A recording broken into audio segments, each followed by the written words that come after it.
Hey y'all. Got my red wine, so we're gonna get to it. I tell you, get to it tonight. We're gonna get to it. So much to talk about. So many great things that I saw tonight. So many amazing dancers, and also some great feedback. And I'm glad that we were able to give the girls one-on-one feedback after the audition. So I'm gonna wait for some more people to get in here. We're talking about the Detroit Pistons dance team round one auditions, or day one auditions, because they actually had 2 rounds today, and final cuts will be tomorrow. And for anyone who has ever wanted to know what it's like dancing for an NBA dance team, for those of you who don't know, I am actually the first African-American woman to ever dance for the Detroit Pistons. It used to be called Automotion Dance Team. That team was started in 1996. And so I have a wealth of a perspective of the whole entire thing. But I'm telling you, today was a flippin' amazing. We saw some amazing dancers, veterans that came back, as well as some new dancers that came in too. And when some of one of my former teammates and I, we were talking about feedback, the feedback that we gave them, what to show up for an audition. How do you show up for this type of an audition? There's so many different things that most people don't think about with an NBA dance team. Actually, the dance team is probably the hardest working group of people in the entire building. And I say that with love, but it's the truth. Even players play hard, yes, we get that as well too, but a lot of people trivialize the dance team down to, oh, they just go out there during timeouts and they dance. That's not actually it. These women, especially when we were on the team, we are working the whole entire game. We're working before the game. We're signing autographs. We're doing promotions. We're doing, concentrating on first business timeout, first quarter dance. Then if you're dancing halftime, then you're doing that. Then you're focusing on first business timeout, third quarter dance. Sometimes a lot of those dances that you see, we just learned the night before or 2 days before. So I'm going to get into that, as far as how the audition process goes, to be able to weed out and be able to pick the best of the best of the best of the best, to be able to handle that. Because you got to think about it, it's 42 home games and you hardly ever repeat a routine. And then especially for the girls now, they're doing way more halftime performances with celebrity artists. So they're learning even more choreography. And it's a lot to retain. And things that we're looking for as far as judging is the well-rounded dancer. Okay, it's not just about, hey, I can get it, I can eat on the choreography, I got it, I'm gonna do this, I can kill it. It's not just about that, because what we were seeing today, we saw some great dancers, we saw some great surprises as well too, but we also saw a few other things. So when I talk about a well-rounded dancer, it's not just about your dance skills. We're looking at things like, do you have a look? You gotta think about that. We are blasted on the Jumbotron screen during the entire game. When we're doing those dances on the court, you are literally dodging cameramen that are less than a foot away from you. Okay, while you're trying to perform. Very distracting, but you gotta stay in it. You're dealing with courtside people that are sitting that close to you. They can literally see the beads of sweat on your face. And then on top of that, you're dealing with the crowd, the fans. There has to be a connection. Each one of us that's chosen for that team, every single season that anyone has ever been on an NBA dance team, they're looking for a myriad of things. You have to be able to connect with your audience. So you may be able to eat on choreography, but what's your face looking like? Does your face look angry? Do you look inviting? Do you look like somebody wants to, dang, she's hot. Dang, I think I want to hang out with her. Her vibe, her energy is just cool. I think I want to hang with her. Or is it like, ooh? So we saw a lot of different things today. Giving the feedback to the girls, one of the greatest things that I loved about today, because we got to look them in the eye, one-on-one, less than a couple inches away from each other from the table. And the girls are very welcoming and open to the feedback, which was very good. You have to be coachable. You can't just think that even if you were on the team before, I've arrived, oh, I got it, I'm it. This is my thing, this is my zhuzh, this is my ish. Can't just think of it like that. Some of them, we let them know, hey, tomorrow round 2, I need you to show up with a look. If you are coming in looking like you just went to the gym and did a whole hour session with no face beat, hair just kind of whatever, you didn't put any thought into your outfit. I'm going to get onto that in a second because there's a few things that you guys gonna want to know. But some of them literally did look like they rolled out of bed and went to and maybe went to the gym. And that's not knocking them at all, because I get it. Sometimes whoever you are coming into this realm and coming into this level of professional dancing, sometimes maybe that's not taught. So this is a great experience for them to be where they were and then see and kind of look around at the group and go, oh, okay, so this is on a different level. Okay, and that's a learning experience. So that means the next time they show up, and they show up next year, guess what? They're gonna be ready. They're gonna be ready. So that's not a knock or a dig on anyone. Let me preface it with that. Wardrobe. Okay, let's talk about that for a second. I'm gonna take a sip on this one because this one right here, yeah. Okay, hold on. Okay, wardrobe. When you're showing up for a dance audition, you need to make sure that all of your bits and pieces and parts are not jiggling and spilling and falling out all over the place. And I'm gonna say that not in a funny way, but realistic way. Because there were some girls today that we were at the table kind of pulling for, but because they were so distracted by what they were wearing, whether certain things may have been having a little slippage moment or maybe just didn't feel as comfortable to dance in, we could tell that they were in their heads and they were concentrating on those things as opposed to being present in the moment and leaving it all on the floor and being present and one with the choreography. So that definitely pulls away from, and it pulls focus for us, because now when we're looking at them in a group, we're going, okay, what are we seeing? Is it hot, or who's pulling focus? And pulling focus maybe not in a good way. And that's very distracting. I can say, even as a dancer, if we haven't rehearsed, if I have never rehearsed in what I'm wearing, that's a very nerve-wracking feeling. And now you've taken yourself out of the element of really eating this choreography and killing it, to now being in your head and going, oh shoot, damn. So the thing about that is there were possible wardrobe malfunctions that were happening, and I was praying that nothing slipped and dipped out. But also going along with the look, so we're talking about hair and makeup, wardrobe. Is your costume or your audition attire conducive to what we need to see? Can you really fully be in the element? Unfortunately, there was someone who wore something that maybe wasn't the best to wear, and unfortunately, there were pieces that were digging into her skin, and we had to stop the flow of them learning that choreography so that some blood could be cleaned up off of the floor. And then she had to make another, thank God she brought an extra change of clothes and made a different wardrobe choice. So that wasn't necessarily the best choice to wear. And that's also a learning experience, not just for the person who wore it, but also for anyone else who's there. Okay, choreography. So first cuts, they had a technical jazz routine. So these are very well-rounded dancers. Technical jazz routine for Detroit Pistons dance team. Veronica, my former teammate and also former boss from Velocity at Greektown Casino, killed it. She gave every element in there that we needed to see that would separate the meat and potatoes from the fluff.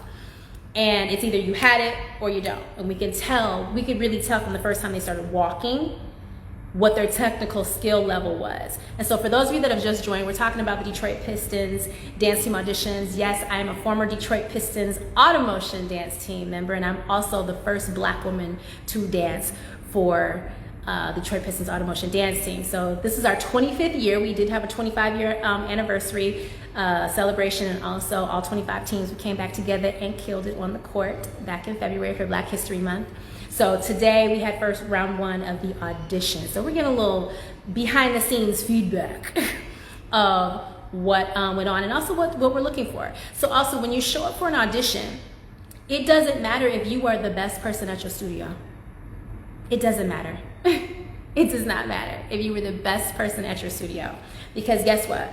We are expecting everyone to be the best of the best of the best of the best. But then we're also saying, what is the best of the best of the best of that? And then taking it up a few levels, like, are they bringing the whole total cohesive package?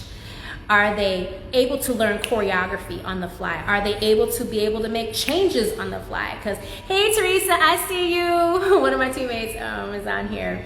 When we first started, it was like a boot camp from hell. Like, we were learning multiple routines of practice, and we had 3 practices a week. Hold on, y'all. Okay. We had 3 practices a week. And you're learning multiple upon multiple routines, and you could learn something on Monday that you would be doing on Tuesday or Wednesday if it looked that good. And so you had to be flexible in being able to adjust and change on the fly. Especially, I always say, know everybody's parts. Don't just come in there and go, okay, well, this is the part that I learned and that's that. No, know everybody's parts. You should be able to maneuver and move into anybody's position, because guess what? Even those dances that you've learned with the whole entire group of your team on an NBA dance team, you could be doing an appearance for something that's off-site. And let's say you have 18 people on the team and now only 10 people are doing this appearance. How can you adjust? Do you know everybody's parts? Can you maneuver around and shift, with ease? That's an important thing to know. So today, what we saw, it was myself, it was Gabby, it was Nicole Spreitzer, it was Cisco from LA. You guys know him as Cisco Choreography. He's actually teaching tomorrow, and I know his work is just gonna be lit. That's all I can say. And we also had some higher up administration from the Pistons team that were there, and they gave their feedback, and they had amazing feedback, because they have eyes to see certain things that you may not realize that they have eyes to see. And when I tell you that we're thinking about and seeing so many different things, from your hair, your makeup, your wardrobe, also the style of choreography. Let's get into that. So the second routine was a hip hop routine, okay? So if you're joining in, we're just talking about Detroit Pistons dance team auditions. Yes, I used to dance for the Pistons. I'm the first Black woman to ever dance for the Pistons. So I am part of Black History for the NBA. So we're talking about auditions today. So we saw some amazing women. Here's the thing, let me preface it with this too. I'm super proud of anyone who came in that building and stepped on that court today, because let me tell you, it was not easy. My stomach dropped for them, remembering what that feeling is like. It's very triggering at times, but I'm super proud of them, because that's not something easy to step into. Dancing at your studio is one thing. Dancing in a group that you're familiar with is one thing. But taking it to this level, where it has to be this level of excellence and this level of performance and this level of ability and this level of discipline and this level of cohesiveness and this level of, hey, I also play well in the sandbox. It's great that, yes, getting to that point, they had a freestyle section.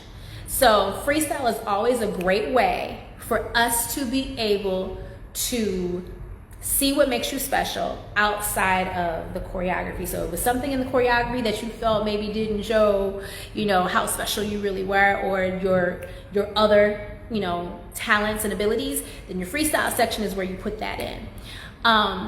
So in this hip hop choreography, you got to keep in mind the style of the choreography. Nat's choreography, I love it. It is literally up my alley. Like, I literally wanted to get out of my judge's chair and get on the floor and jam with them. Very grounded, very earthy, very gritty. And during the freestyle section, we saw some dancers, yes, go into probably more of their comfort zone, which is natural to do. But I always say, have a delicate balance. And if freestyle is something that freaks you out, start challenging yourself on that. At the end of class, if you're in class, get in a freestyle circle and challenge each other. That's going to help you. Challenge the baddest person in the class. Challenge the dopest person in the class.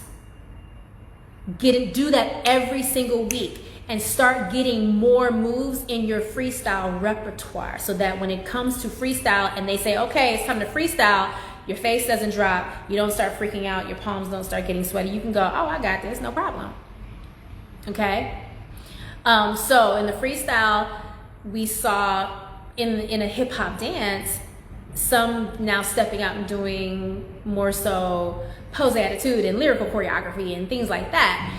And you have to find your moment within the style of the choreography. So if you are doing Fosse choreography, then and then we say freestyle, then I need to see something Fosse-esque, technical, right along technical lines or technical-esque, that's always going to be in the style of that. If it's jazz, then guess what? I want to see, you're not going to drop it like it's hot and twerk it and pop that, you know what?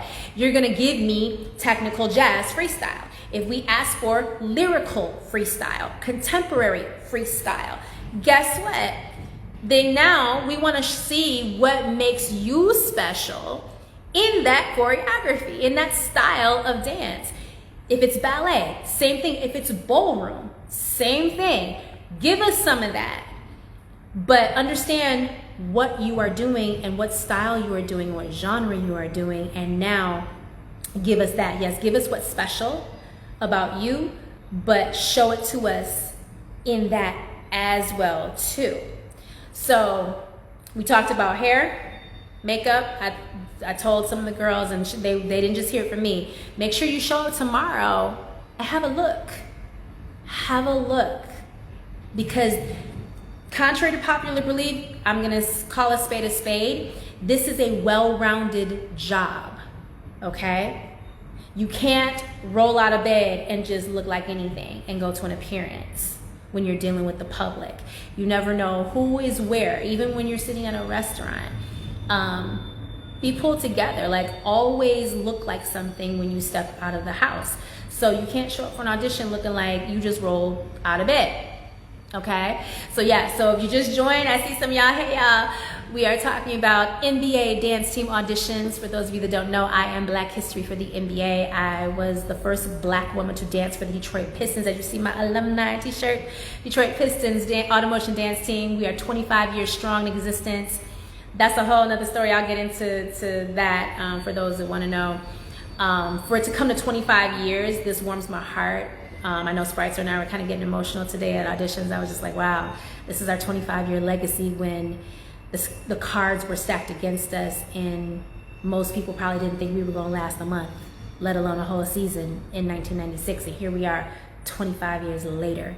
So I give it up to my teammates, to Shay Scott, who was our fearless leader and started this dance team with a pencil, a used pad of paper, and a typewriter on her desk and no instructions. She built this team from scratch with no instructions. She called the Palace every month for 2 years straight and asked them, hey, you want to start a dance team? They say, no, Shay, call again next month. And it was like the first Wednesday, I think in August, she had called and they were like, do not call again.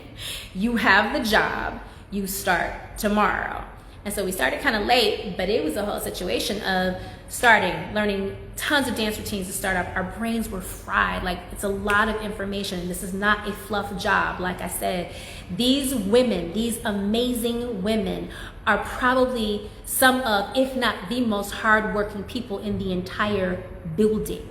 Okay, they're not just doing their dances during first Pistons timeout, first and third quarter, and halftime. They're running up and down stairs. Most people can't even run stairs just for stamina purposes. They're running up and down stairs.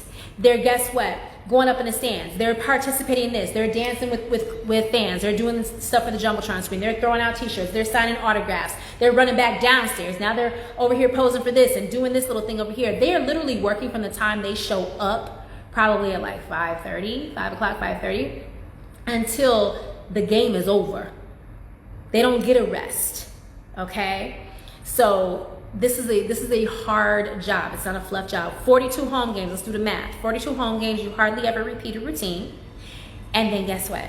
You also have halftime routines to do now as well too. So that's about 84 plus routines a season, plus halftime routines. Let's add another 20 to that. Okay, so well over 100 things a season that they're learning and doing and adjusting and having to relearn and reconstruct and things like that. Most people can't adjust to changes like that. So that's why these auditions are so important, because we're looking for so many different things. So many different things. One sweet girl today, she was right there on the cusp, and we were pulling for her. We were pulling for her at the table, and I know we all felt the same about her. And she got cut in the final round today, and I know it was hard for her to ask for feedback. So baby girl, you know who you are, and I'm gonna tell you, I'm proud of you. We love you. We want you to come back next season, because what you learned today in the moment is gonna prep you for next season. Of course, she was very, she was upset, visibly upset. And she did ask, and I know it was hard for her to say, to ask for feedback. And she did say she thought third time would be the charm. I said, hey, guess what? I have dancers who have auditioned for So You Think You Can Dance. Didn't make it till third or fourth time and made top 20. Made it to Vegas every single time, and then didn't make it, and then finally made it later on. So when you're auditioning, it's easy to get caught up in it because we all want the job. It's like the whole chorus line, thank God, I hope I get it. I hope I get it. How many people do they need? All of that. We want the job, and sometimes we get so caught up in that that we don't see the forest for the trees until after the dust has settled. So I always say, if I could give a takeaway, when you're auditioning, don't watch anybody in the room. I gave this feedback to someone tonight. I asked her, I said, how did you feel about today? How did you feel about what happened on the court? How did you feel about your performances today? And I love the fact that she gave me straight up truth and fact. She said, I was in my head. I was in my head. And I said, here's the thing. That's a big girl grown up admission. And I said, I'm proud of you that you admitted that. I said, why do you feel that you were in your head? She said, when we were in line over there, I started watching other people. I said, let me offer you a bit of advice.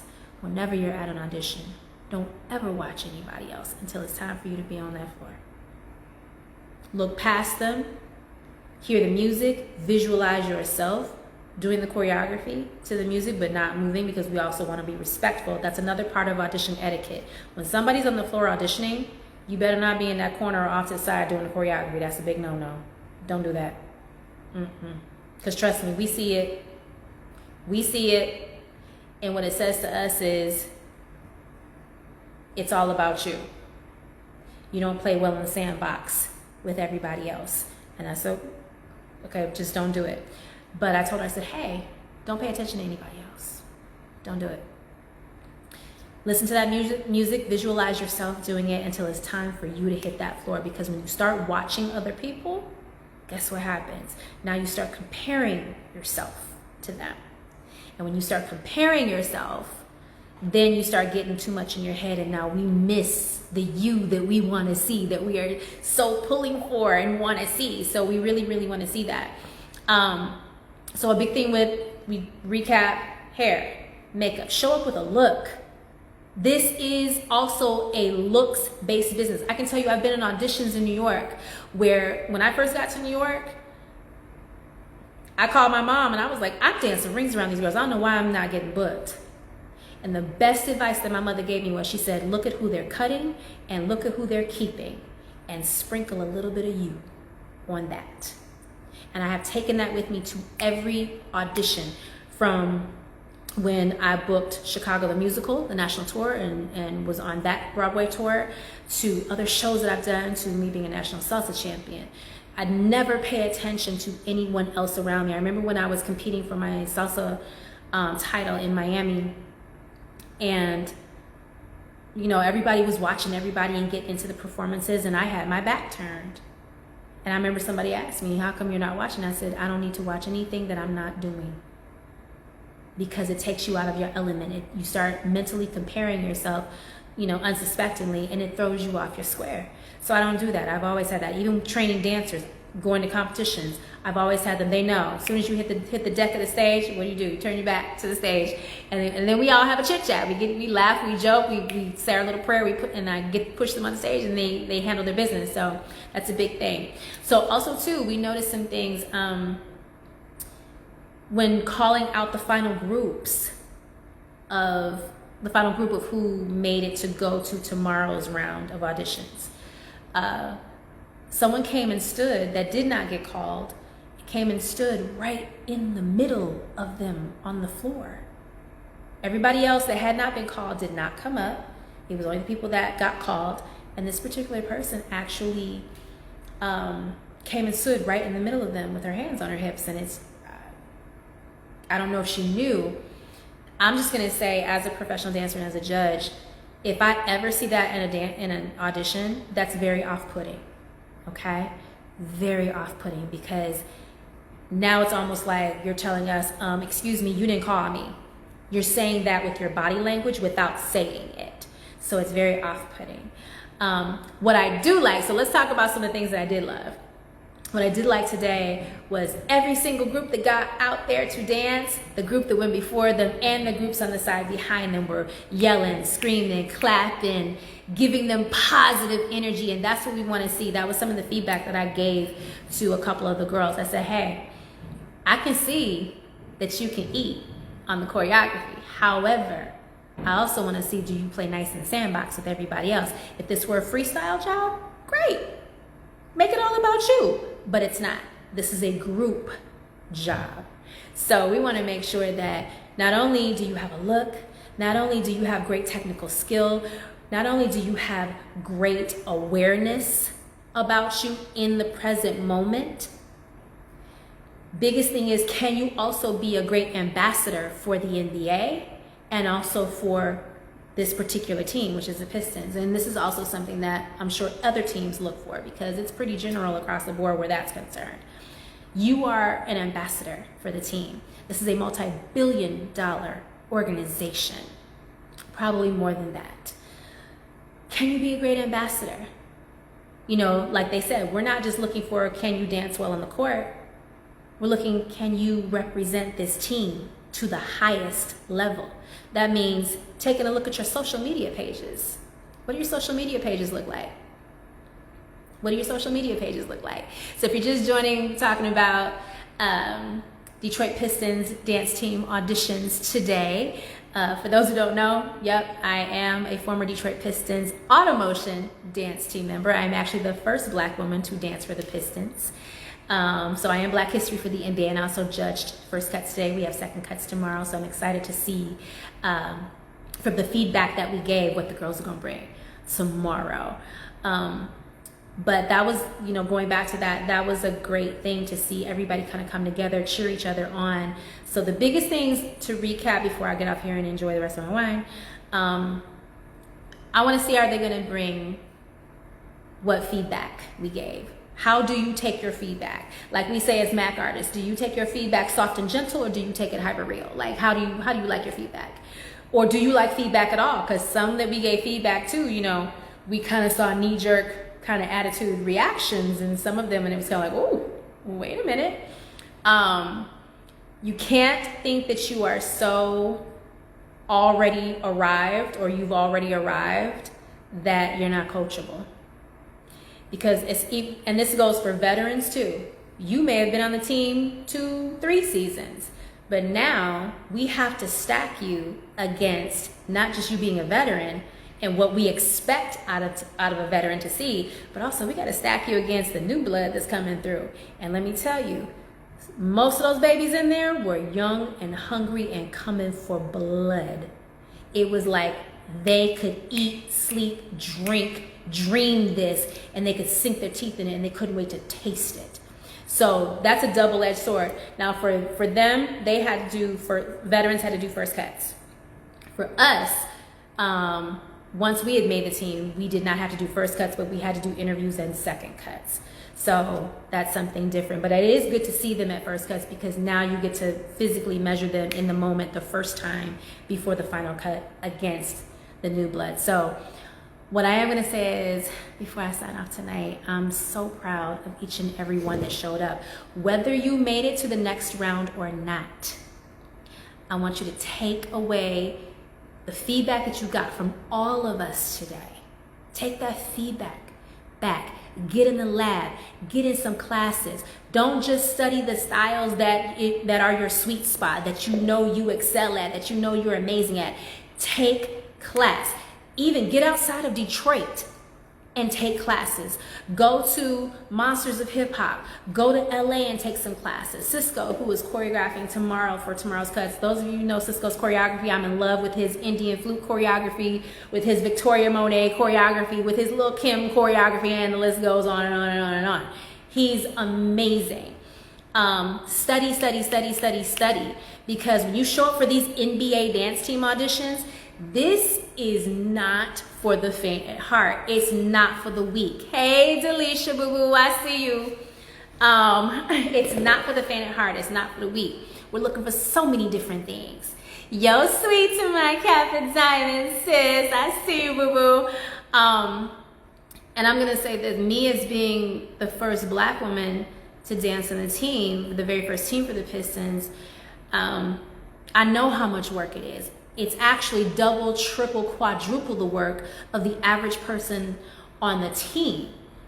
So there's so much that goes with it. You have to be well-rounded as a dancer. It's not just about doing the styles that you love and the styles that you think you eat at. You actually have to be very well-rounded. Technique, that cut a lot of the group down the center earlier on in the audition today. That was kind of pretty clear cut as far as the technique was in the technical jazz portion. Even the hip hop routine, I'm gonna say it, if you know hip hop is not your strong suit, especially for anyone trying to audition for the Pistons dance team, I'm gonna say this: whenever Natalie is giving a class, you better show up. You better show up. You better show up. You better show up. Take classes out of your comfort zone. Don't just take class in the styles and genres that you think you kill. Because when you're showing up for these auditions, we could tell, and I'm glad some of the girls were able to admit, they were like, yeah, this style of dance isn't really my strong suit. And I said, hey, guess what? That's okay.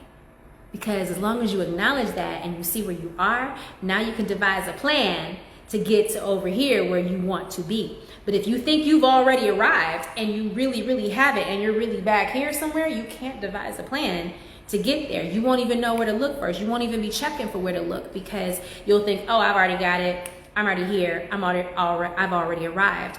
Don't do that. You'll cut yourself short. This is a business that is forever evolving and forever changing. Styles change.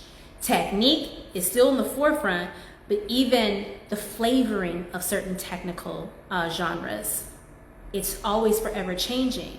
And if you stay stuck in a situation of, oh, I'm here, I've got this, I've arrived, I've done this, I've done that. Look at this. My resume is heavy as hell, from the NBA to Broadway and beyond. However, I'm not above hopping in somebody's class. And that's something that we used to do back in the day. And I don't know if I see it as much anymore. Like, somebody's teaching a class. Oh, what are you teaching? Okay, guess what? I'm going to show up. So if I could offer anything to the girls today who are making it to the second round tomorrow, and even for the ladies who did not make it past today, get in class, train. I remember a certain news anchor, I'm not going to give his name any pub on here because I'm not going to do that. But I remember when he used to make it about race. Every time he interviewed me, he said, oh, so are there going to be more black girls on the dance team? I said, there's not really going to be any more of anyone if they can't dance. And if they're not what this team needs to represent them. I was like, so I'm going to tell you, like my mentor Debbie Allen has always said, if you can master ballet and you can master African, then guess what? You can master anything in between. So get yourself in some classes. So tonight was amazing. For me, coming back home to Pistons is home to me. It's home. One of the hardest things I've ever done, but also one of the most rewarding things I've ever done. And I'm proud to call my teammates from 96 to 97 to the 97, 98 season to the 98, 99 season, my sisters, and even the girls now, even just showing up for the 25th anniversary in February. And we were still missing people, but that court was full. The sisterhood and the love that was in that building was very palpable. It was like the energy could have literally blown the roof off of Little Caesars Arena. So I say tomorrow to the ladies, we are proud that you have made it this far. Bring your best, bring your A game, bring your look, bring you. We want to see what makes you special. But we can't wait to see what you're going to do on the court tomorrow. We had some great surprises today. And like I said, I'm super proud of every single girl that came through that building, because y'all don't know how hard it was for them to come in and do that. This is not an easy audition process. This is not anything like most people have ever seen or ever done. When you watch it from afar, you kind of look at it as one thing and go, ooh, yeah, okay, I think, yes, sweet. We did have first round of auditions. We had round 1 and round 2 for first cuts today. So they had a technical jazz routine. And then some people got cut from that. And then whoever stayed from that got to do the hip hop routine today. And then tomorrow will be interviews, and they will also be revisiting the hip hop routine from today. And they also will be learning some amazing heels choreography from Mr. Cisco Choreography. Go look him up, CISCO Choreography. You can find him on Instagram, you can find him on YouTube. Like I said, I'm in love with his Indian flute choreography by Timbaland. I'm in love with his Lil' Kim choreography, his choreography for Victoria Monet's FUCK. And the list goes on. Pick a dance from Cisco. He's fire. He's amazing. So, yes, I'm so happy to be a part of it. There's 2 women with this organization. Whatever they call and ask me to do. Shay Scott, who started the team, who is my sister, my big sister. She started the Pistons dance team 25 years ago. And Natalie Miramontes, who is running the team now, who is absolutely amazing. I love her. There's nothing in the world I won't do for her. She literally sent me a text. She was like, "You're coming, right?" And I was like, "Yes, I'm coming." So I changed around my whole schedule for this. So yeah, I'm happy to be a part. I'm happy to be back home with the Pistons. It's a sisterhood like I can't explain. It's a sisterhood like I cannot explain. And just to be able to see the girls today, and like most auditions I've done that I've been a part of, I haven't been able to give feedback to them. This was a great thing for them to be able to come up, whether they made it to the next round or they got cut tonight. Each one of them were able to come up and get feedback. So we were able to pour into them and love on them. And you just never know how you impact somebody by the words that you speak, especially in the moment. It's hard to get cut. It's hard to get cut when you want something so bad, and then to have to, be strong enough to come up and ask for feedback. I applaud those women, because I'm telling you, most people would not be able to do that. And they were very humble. They were very sweet. They were very receptive to everything that we said. So I'm excited to see tomorrow. I'll post a little bit from tomorrow, let you know how it goes.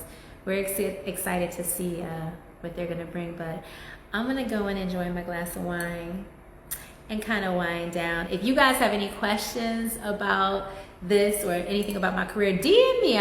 Trust me, I'm gonna get better at doing these lives. I know I have not done them in a long time, but I'm gonna do them because there's a lot to offer, a lot to give. And my whole thing is that everything I've gone through in my career, every milestone, every level that I've been to, personally and professionally,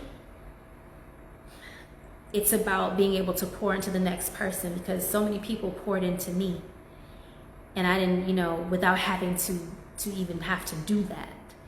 They saw something special in me, or they saw where I was at a certain place and they saw, she can get here, but she needs this extra little push.